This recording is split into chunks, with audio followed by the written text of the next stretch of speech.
First, the impact on the economy is far worse than we expected because it's gone on for so long. And so there are now like Goldman estimates that it's over 1% or 1.5% of GDP. I think we were thinking that we're going to have at least 3% growth in the fourth quarter. I think now we're expecting something like half that because of the harm by the Democrats' policy.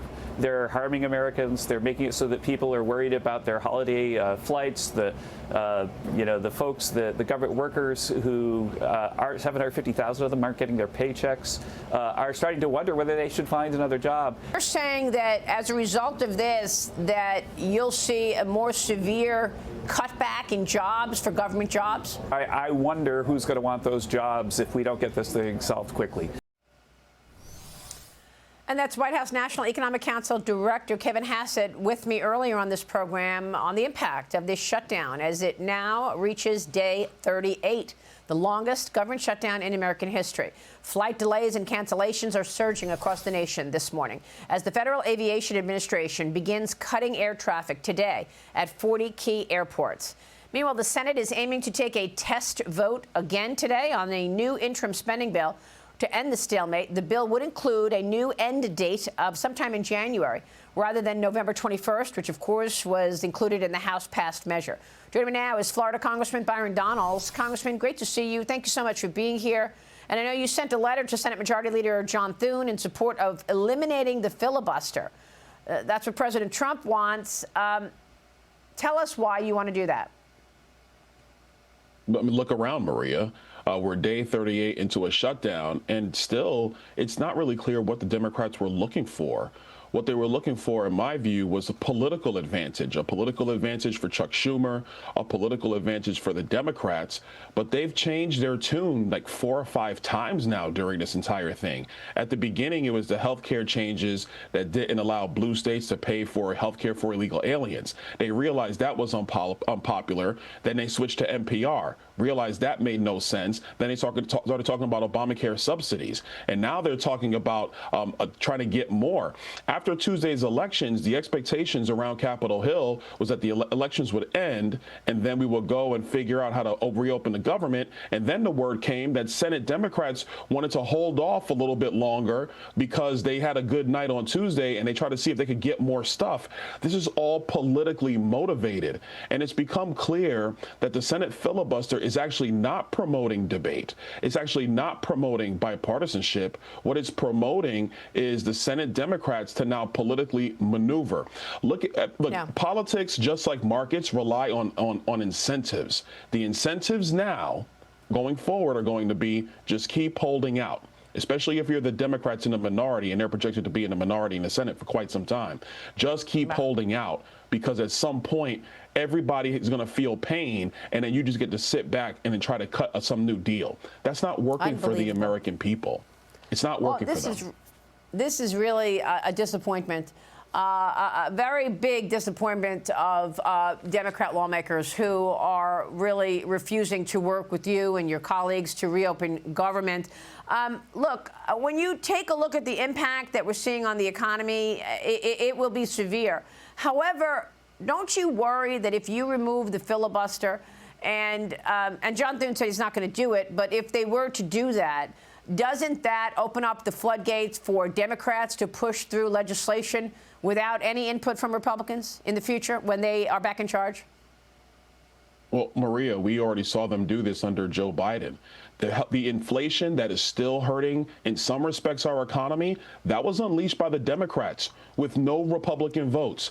Healthcare policy in our country, where premiums have skyrocketed, deductibles have skyrocketed, that was passed through by Democrats with no Republican input. And now they're back saying they need even more subsidies to cover up their irresponsible healthcare policies. That was pushed through by them.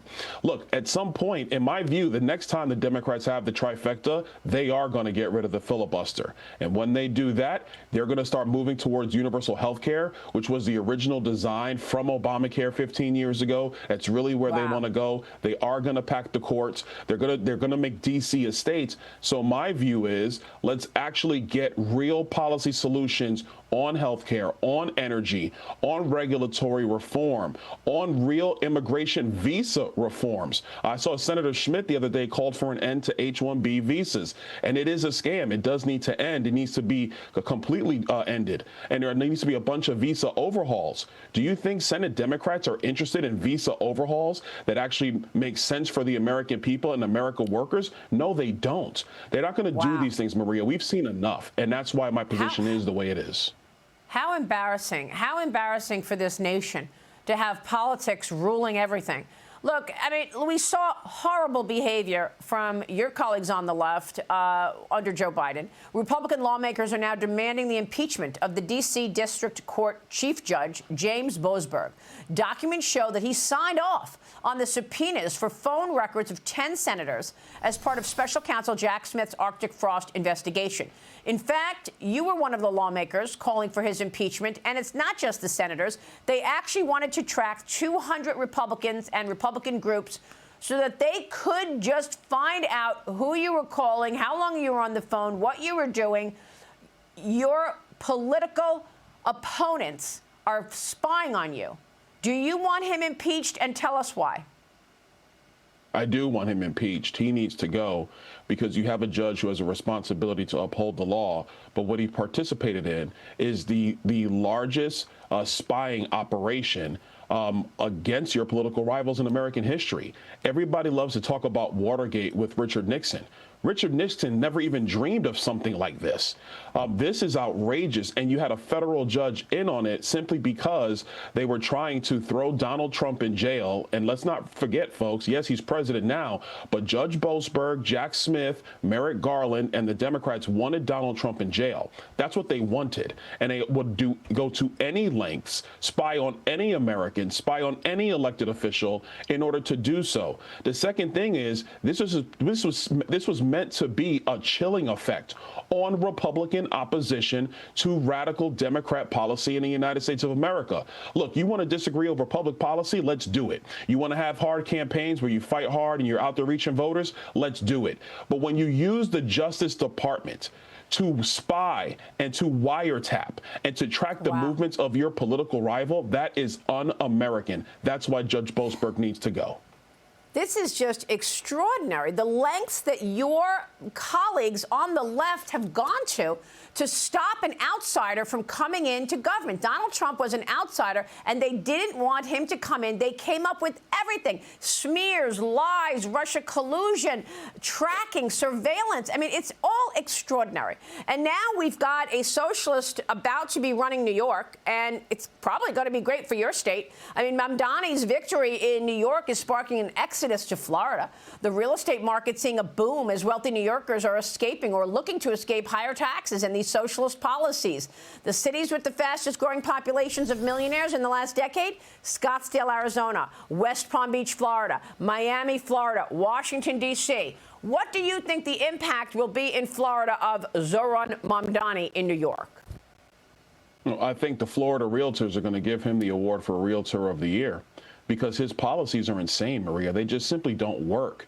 And, you know, even last night, people were scouring around, now you have people talking about his policy in detail. Everybody acknowledges it doesn't work. These are Marxist policies. These are policies that have never worked in any country at any time on the history of the planet. And now this is coming to New York City. This is really sad to see. I'm a former New Yorker, born and raised in Brooklyn, New York. This is insane to see. So what we think is going to happen in Florida is, yes, you're going to have more people coming to Florida. And look, for the people of Florida, let me just say, we saw this in part during COVID. Terrible policy in New York. You saw an exodus to Florida.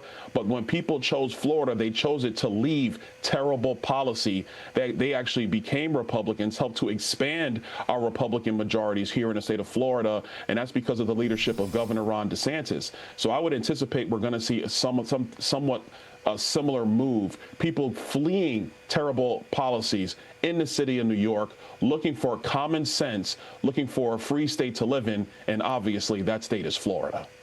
Wow. Just extraordinary. Really extraordinary across the board, Congressman. This was such an important conversation. I really appreciate it. Thank you, Byron Donalds.